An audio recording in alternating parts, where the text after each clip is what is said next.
എല്ലാവരും കുറച്ച് തിരക്കിലാണെന്ന് തോന്നുന്നു അല്ലേ? അതെ, പൂക്കൾ പറിക്കണം, പൂക്കള ഒരുക്കണം അല്ലേ? അപ്പോ എല്ലാവരും കുറച്ച് തിരക്കിലാണ്. എന്താ കാര്യം? നമ്മുടെ ഓണക്കാലമായി അല്ലേ? അപ്പൊ എല്ലാവരും പൂക്കളം ഒരുക്കാറുണ്ടോ രാവിലെ? ഇപ്പോ നമുക്ക് അധികം പൂവൊന്നും കിട്ടാറില്ല അല്ലേ? അപ്പൊ കിട്ടുന്ന പൂക്കൾ നമ്മുടെ പറമ്പിൽ നിന്നൊക്കെ ശേഖരിച്ച് എല്ലാവരും പൂക്കൾ ഒരുക്കാറുണ്ട് അല്ലേ? ടീച്ചറും ഇന്ന് നടന്നപ്പോ കുറച്ച് പൂക്കളൊക്കെ കിട്ടി. ഇത്രേ കിട്ടുന്നുള്ളൂ അല്ലേ? അത് മതി അല്ലേ? നമുക്ക് ആ കിട്ടുന്ന പൂക്കൾ ഉപയോഗിച്ചുകൊണ്ട് നമുക്ക് പൂക്കൾ ഒരുക്കാം അല്ലേ? ചിങ്ങമാസത്തിലാണ് നമ്മൾ ഓണം ആഘോഷിക്കാറ് അല്ലേ? ചിങ്ങമാസത്തിലെ തിരുവോണ നാളിൽ നമ്മളെ കാണാനായി ഒരു അതിഥി വരാറുണ്ട്. ആ അതിഥിയെ നിങ്ങൾക്ക് അറിയാമോ? ആരാണ് അദ്ദേഹം? എല്ലാവർക്കും അറിയാമല്ലേ? ഓലക്കുടയും ചൂടി കൊമ്പം മീശയുമായി തലയിലൊരു കിരീടമൊക്കെ ചൂടി വരുന്ന അതിഥി ആരാണ്? അതേ, നമ്മുടെ മാവേലി തമ്പുരാൻ അല്ലേ? അപ്പൊ മാവേലി തമ്പുരാന്റെ ചിത്രം എല്ലാവരും കണ്ടിട്ടുണ്ടാവും അല്ലേ? മാവേലി തമ്പുരാന്റെ ചിത്രം എല്ലാവരും ഒന്ന് നോക്കിയേ. നല്ല ഭംഗിയുണ്ടല്ലേ മാവേലി? അതെ, ഈ മാവേലി തമ്പുരാനെ കുറിച്ചൊരു കഥയുണ്ട്, നമ്മുടെ ഓണത്തിന്റെ ഒരു ഐതിഹ്യ കഥ. ടീച്ചർ ആ കഥ നിങ്ങൾക്ക് പറഞ്ഞു തരട്ടെ? എല്ലാവരും ശ്രദ്ധിച്ചിരിക്കണേ. മാവേലി തമ്പുരാൻ കേരളം ഭരിച്ചിരുന്ന രാജാവായിരുന്നു. അദ്ദേഹത്തിന്റെ ശരിയായ പേര് മഹാബലി. എന്താണ്? മഹാബലി ചുരുക്കിയിട്ടാണ് മാവേലി എന്ന് പറയുന്നത്. മാവേലി തമ്പുരാനെ കുറിച്ച് പറയുമ്പോൾ നമുക്ക് ആ പാട്ട് ഓർക്കാതിരിക്കാൻ വയ്യ. ഏത് പാട്ടാണ്? മാവേലി നാടു വാണിടും കാലം മനുഷ്യരെല്ലാരും ഒന്നുപോലെ ആമോദത്തോടെ വസിക്കും കാലം ആപത്തങ്ങാർക്കും ഒട്ടില്ലതാനും ആധികൾ വ്യാധികളൊന്നുമില്ല ബാലമരണങ്ങൾ കേൾപ്പാനില്ല കള്ളവുമില്ല ചതിയുമില്ല എള്ളോളമില്ല പൊളിവചനം മാവേലി നാടു വാണിടും കാലം മനുഷ്യരെല്ലാരും ഒന്നുപോലെ. മാവേലി നാട് വാഴുന്ന കാലത്ത് എല്ലാ മനുഷ്യരും ഒരുപോലെയാണ്. ആർക്കും കൂടുതലോ കുറവോ ഒന്നുമില്ല. എല്ലാവർക്കും തുല്യതയാണ്. എല്ലാവർക്കും എല്ലാം ഉണ്ട്. ആർക്കും അസുഖങ്ങളില്ല, ആർക്കും ഇല്ലായ്മയില്ല, കളവില്ല. നാട്ടിൽ കളവോ കുറ്റകൃത്യങ്ങളോ ഒന്നുമില്ല. എല്ലാവരും വളരെ സന്തോഷത്തിൽ ജീവിച്ചു. അപ്പൊ ആ രാജ്യത്തെ ജനങ്ങൾ ദൈവങ്ങളെ അങ്ങ് മറന്നുപോയി.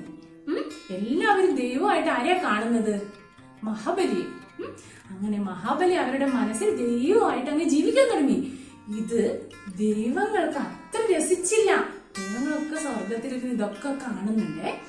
മഹാബലിയുടെ രാജ്യഭരണവും ജനങ്ങളുടെ സംതൃപ്തിയും ഒക്കെ കണ്ട് ദൈവങ്ങൾക്ക് അത്ര രസിച്ചില്ല.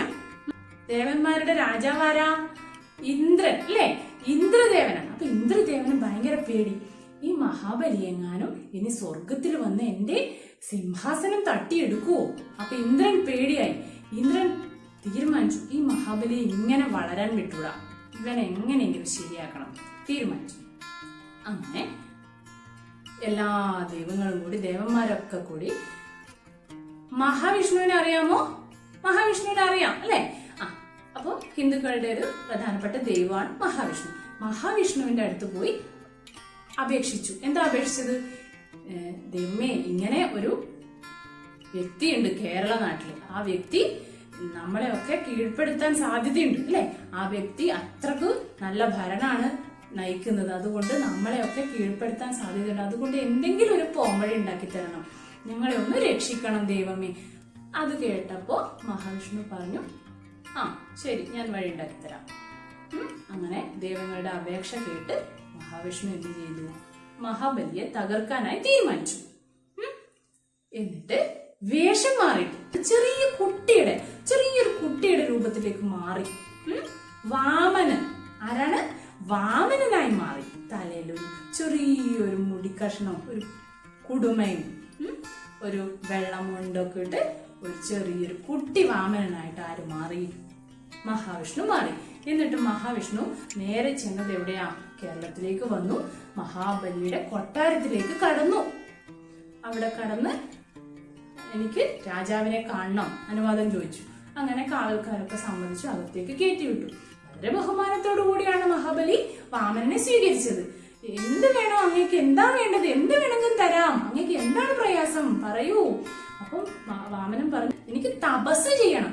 പണ്ടുള്ള മഹർഷിമാരൊക്കെ തപസ് ചെയ്യും. നിങ്ങൾക്ക് അറിയാമോ തപസ് എന്നുള്ള വാക്ക്?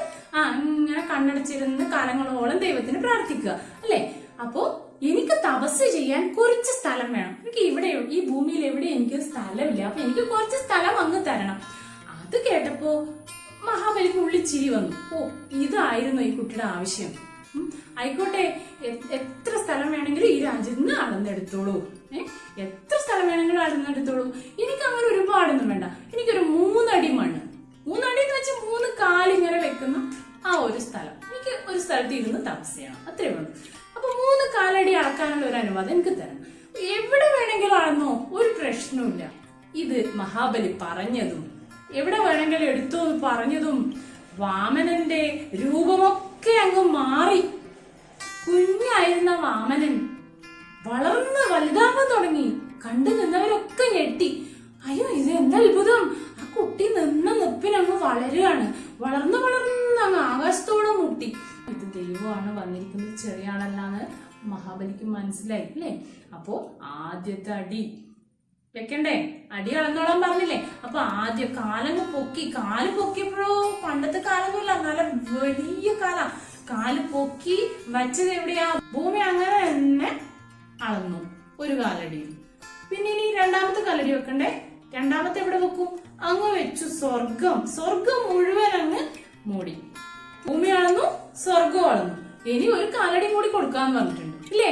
ഒരു കാലടിയും കൂടി എടുത്തോളാൻ പറഞ്ഞിട്ടുണ്ട്. 3 അടിയല്ലേ സമ്മതിച്ചത്? 3ാമത്തെ അടി വെക്കണ്ടേ? അത് എവിടെ വെക്കും? അപ്പോ മഹാബലിക്ക് കാര്യം പിടികിട്ടി. ഇത് ദൈവമാണ്, എന്നെ പരീക്ഷിക്കാൻ വന്നതാണ് മനസ്സിലായി. 3ാമത്തെ അടി ഞാൻ എവിടെ വെക്കും? എന്നിട്ട് ഇങ്ങനെ കാലം പിടിച്ചിങ്ങ് നിൽക്കുക വാമനൻ അല്ലെ? ഇത് കണ്ട് മഹാബലി എന്ത് ചെയ്തു? അവിടെ മണങ്ങിയിരുന്ന് തന്റെ തല കാണിച്ചു കൊടുത്തു. എന്നിട്ട് പറഞ്ഞു, 3ാമത്തെ അടി അങ്ങ് എന്റെ തലയിലേക്ക് വെച്ചോളൂ. എന്താ പറഞ്ഞത്? എന്റെ തലയിലേക്ക് വെച്ചോളൂ. എന്നിട്ട് അവിടെ മണങ്ങിയിരുന്ന് കൊടുത്തു. വാമനൻ മഹാബലിയെ ചവിട്ടി അങ്ങ് പാതാളത്തിലേക്ക് താഴ്ത്തി. ആ താഴ്ത്തുന്ന താഴ്ത്തല്ല, പോന്ന പോക്കിൽ മഹാബലി ഒരു കാര്യം ആവശ്യപ്പെട്ടു. ദൈവമല്ലേ, എന്ത് ആവശ്യപ്പെടാ? ദൈവമേ, അങ്ങ് തരുന്ന എന്ത് ശിക്ഷയും ഞാൻ ഏറ്റുവാങ്ങിക്കോളാം. പക്ഷെ എനിക്ക് ചെറിയൊരു അപേക്ഷയുണ്ട്, അത് അങ്ങ് സ്വീകരിക്കണം. ശരി, പറഞ്ഞോളൂ, എന്ത് വേണം പറഞ്ഞോളൂ. പറഞ്ഞു, എനിക്ക് എന്റെ രാജ്യത്തെ ജനങ്ങളെ ഒന്നും കണ്ടിട്ട് മതിയായില്ല. അതുകൊണ്ട് എനിക്ക് എല്ലാ വർഷവും എന്റെ ദേശത്തേക്ക് വരാൻ എന്നെ അനുവദിക്കണം. ദൈവം അനുഗ്രഹിച്ചു. എല്ലാ വർഷവും ചിങ്ങമാസമായാൽ ചിങ്ങമാസത്തിലെ തിരുവോണ നാളിൽ നീ കേരള നാട്ടിലേക്ക് വന്നോളൂ. എന്നിട്ട് എല്ലാ ജനങ്ങളെയും കണ്ട് നീ മടങ്ങിപ്പോയിക്കോളൂ. അനുവാദം കൊടുത്തു. അങ്ങനെ മഹാബലി സംതൃപ്തിയോടെ പാതാളത്തിലേക്ക് താണു അല്ലെ? അതിന്റെ ഓർമ്മയ്ക്കാണ് നമ്മൾ എല്ലാ ചിങ്ങമാസത്തിലെ തിരുവോണ നാളിലും ഓണം ആഘോഷിക്കുന്നത് അല്ലെ? അടിച്ചു പൊളിച്ച് ആഘോഷിക്കാറുണ്ട്. അപ്പോ മഹാബലിക്ക് നമ്മൾ സദ്യ ഒരുക്കും, പൂക്കളം അല്ലെ? വലിയ പൂക്കളം ഒരുക്കാറുണ്ട്. സദ്യ ഒരുക്കും, പുതിയ ഉടുപ്പൊക്കെ ഇട്ട് നമ്മൾ എല്ലാവരും മാവേലിയെ വരവേൽക്കാനായി കാത്തു നിൽക്കും അല്ലെ? പലതരത്തിലുള്ള കളികളൊക്കെ കളിക്കാറുണ്ട് അല്ലെ? എന്നാൽ ഈ ഓണക്കാലം ഒരു വ്യത്യസ്ത ഓണമാണ് അല്ലെ? നമ്മുടെ ആഘോഷങ്ങളൊന്നും നമുക്ക് അത്ര അങ്ങ് ആഘോഷിക്കാൻ പറ്റില്ല അല്ലെ? നമ്മുടെ സാഹചര്യം അങ്ങനെ ആയിപ്പോയി. നമ്മുടെ രോഗങ്ങളൊക്കെ ഉള്ള ഒരു സാഹചര്യം ആയതുകൊണ്ട് നമുക്ക് അങ്ങനെ ആളുകളുടെ കൂടെ ഇറങ്ങാനോ മറ്റുള്ള വീടുകളിൽ പോയി കളിക്കാനോ ഒന്നും നമുക്ക് പറ്റുന്നില്ല അല്ലെ? അപ്പൊ എല്ലാവരും വീട്ടിൽ തന്നെ ഇരിക്കുക, ഓണം വീട്ടിലിരുന്ന് ആഘോഷിക്കുക. അപ്പൊ വീട്ടിലിരുന്ന് ഓണസദ്യയൊക്കെ ഉണ്ട്, പൂക്കളൊക്കെ ഒരുക്കണം, എല്ലാവരും ഓണസദ്യയൊക്കെ ഉണ്ട്, അടിപൊളിയായി ഓണം ആഘോഷിക്കാം. Happy Onam all.